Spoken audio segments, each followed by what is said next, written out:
totoo kong mama?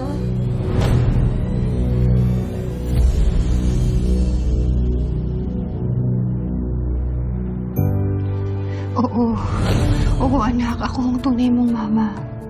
Mama! Mama! Papa! Anak, huwag ka nang umiyak, ha? Huwag ka nang malungkot.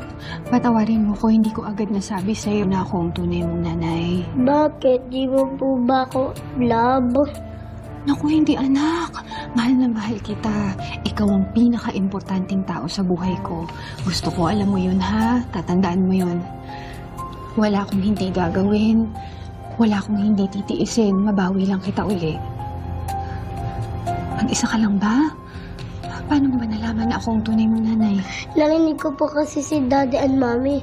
Nag-aaway po sila dun sa sala. Ang sabi po ni Daddy, kaya ka po niya iniwan para kay Mommy. Alam ba nila na nandito ka? Hindi po, ayoko na po umuwi doon. Palagi naman po sila nag-aaway. Alam niyo po ba kapag wala po si Daddy Edgar, sinisigawan po ako ni Lola at Mommy. Sa'yo na lang po ako titira, Mommy, please.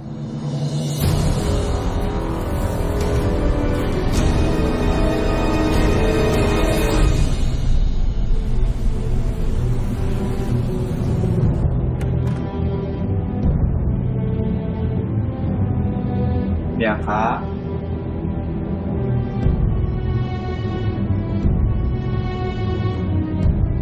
Bianca?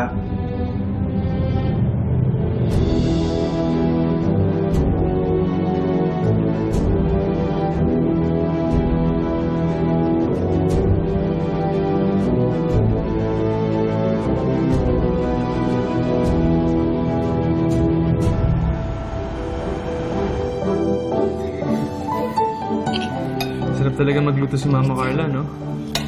Kaya alam ko yan. Hindi na ako aalas, dito lang ako. Oo. Sige, kain ka lang, anak. I love you. I love you too.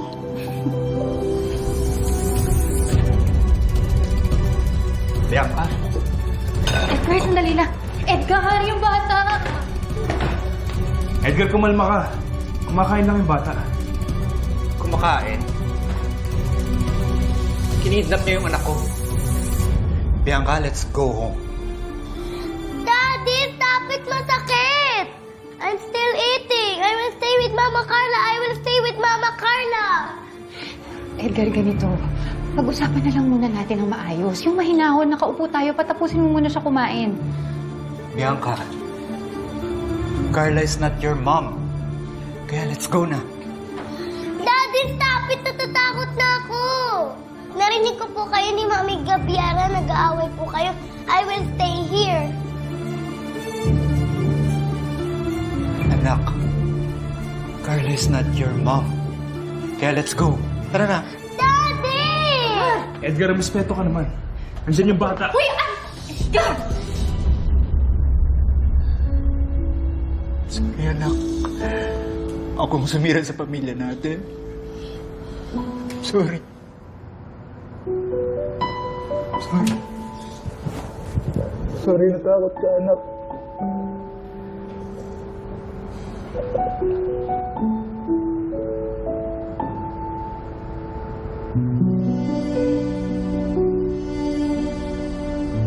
Alam mo ba na tuwing wala ka sa mansyon, palaging sinisigawan ni Gabriela at ni Olga yung bata.